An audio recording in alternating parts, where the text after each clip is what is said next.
right, chapter 20, goodbye and hello. As the pleasant countryside flashed by and the wind whistled a tune on the windshield, it suddenly occurred to Milo that he must have been gone for several weeks.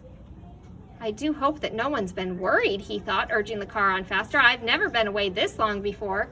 Imagine if you were gone for several weeks, how your parents would feel if they had no idea where you went.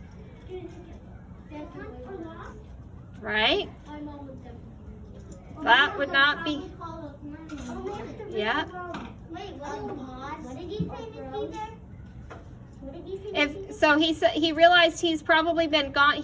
Must have been gone for several weeks, and he's worried that his parents might be worried about him, right? The late afternoon. Yeah. 7 weeks or 70 days.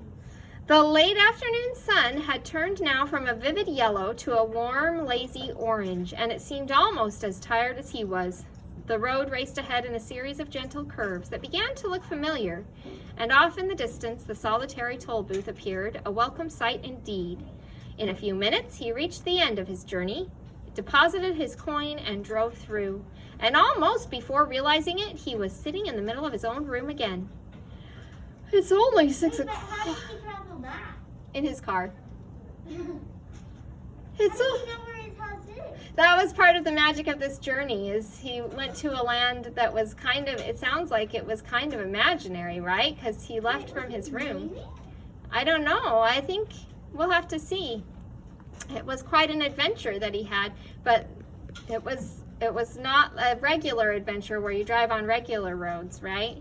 Mm-hmm. It's only 6 o'clock, he observed with a yawn, and then in a moment he made an even more interesting discovery.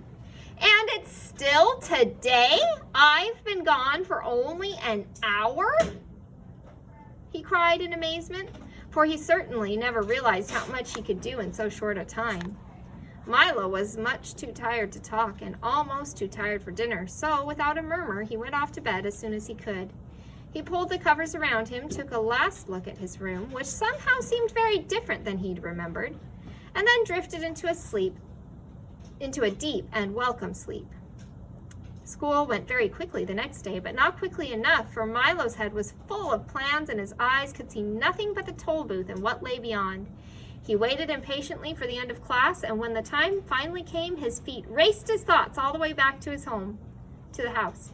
Another trip. I'll leave right away. They'll all be so glad to see me, and He stopped abruptly at the door of his room, for where the Tollbooth had been just the night before, there was now nothing at all. He searched frantically throughout the apartment, but it had vanished just as mysteriously as it had come. And in its place was another bright blue envelope, which was addressed simply, "For Milo, who now knows the way."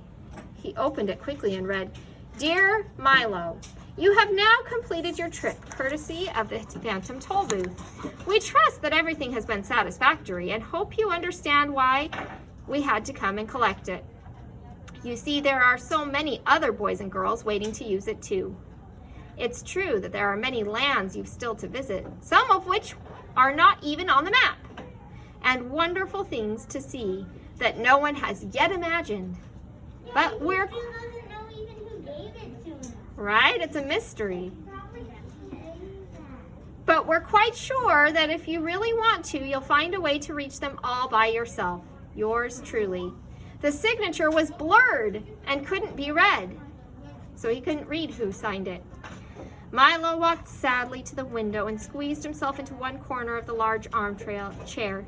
He felt very lonely and desolate as his thoughts turned far away to the foolish, lovable bug, to the comforting assurance of talk standing next to him, to the erratic, excitable din, to little Alec, who he hoped would someday reach the ground, to Rhyme and Reason, without whom wisdom withered, and to the many others he would remember always. And yet, even as he thought of all these things, he noticed somehow that the sky was a lovely shade of blue, and that one cloud had the shape of a sailing ship. The tips of the trees held pale young buds, and the leaves were deep, deep green.